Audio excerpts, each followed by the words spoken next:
Pa to je istorija i život.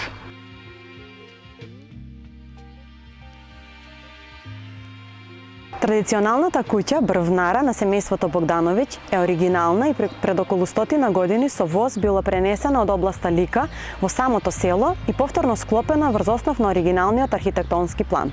Тогашна краљевина у тоа време, 20 годину, донесе некој закон да изврши колонизацију на територија кај што немало населени места. Држава обезбедува 10 вагона. 10 вагона за секоја фамилија. Размонтира, потовари на вагони, донесено овдека, направење према проекат ова што е направење цирклаш, темељи се направени и па е намонтирана. Која е монтирана куќа овдека у Миндол, прва куќа, прва продавница е била у ову куќу, после прва и школа е била овдека. Плошта од центар на Кумано до овдека 10 км, а од ова куќа до плошта до Скопје 22 км. Сметам дека објектот за кој што станува збор е специфичен од архитектонски аспект, неговото историско значење, меѓутоа и самата уникатност поради тоа што ваков објект не е забележан на територија на нашата држава и е многу битно да биде предмет на некаков вид на заштита. Па, оно што ми кажува на дедо ми, мислам дека сега со син ми е пета генерација која што веќе, ајде да кажам така, редовно престојува тука. Татко ми е роден 12 годину.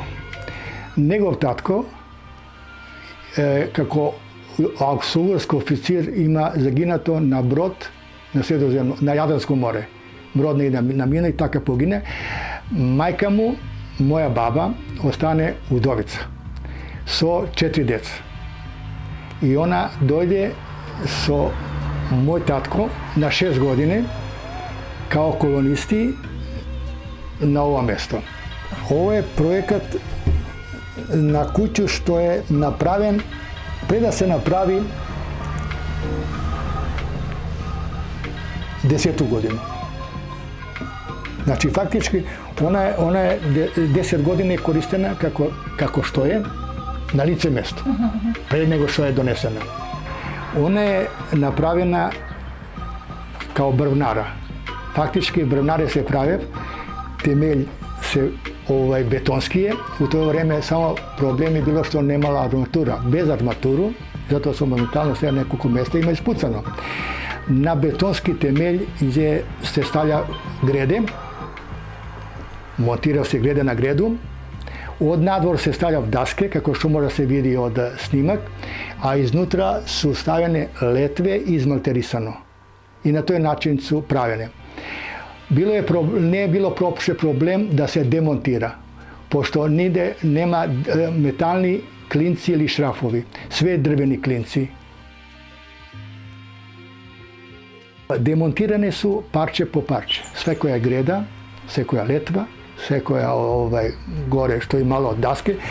Патос су талпе. Тој време на патос не е било, него талпе од 5 сантима. И ден денес исте талпалти трае. Инаку кров е стрм, може да се примети од снимак, брlo стрм и да издржи терет. Затоа е направено со шилјаст кров. Фактички има 2 собе, ова е предсобле, кујна. И друг улаз за двор, 2 улаза има.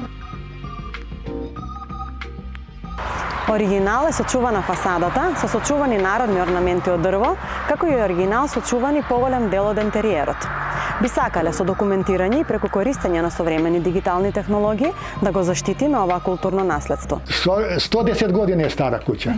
Моментално, поред тој плац кај што е куќа била, проаѓа автопад Загреб-Море, Карловац, преко Карловац оди. Ако се отвори на ова сега на современо на интернет, тачно се види поред моментално стоеви тие темели. Ако го знаеме фактот дека денес ваквите куќи се реткоси во самата Лика, тогаш оваа градба добива уште поголемо значење како еден редок споменик на културата.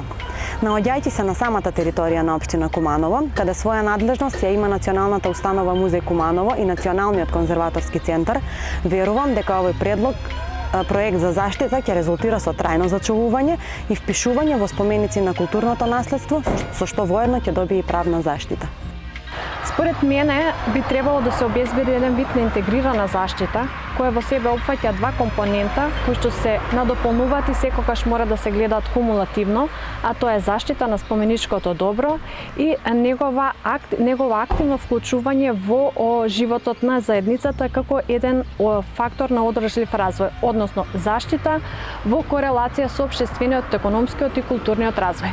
Заштита на овој објект за државата би значило потикнување на културниот туризам, меѓутоа и популаризација на културата воопшто. И самата таа приказна за мене била фасцинатна и убава за слушање кога ме кажувале баба ми и дедо ми. И би сакал да ја продолжам таа традиција, да мене и други деца видат дека и луѓе, дека такво нешто постоело, се правило и тогаш, луѓе се селили од еден крај на друг. И има една приказна која што би сакал таа да продолжи да опстои.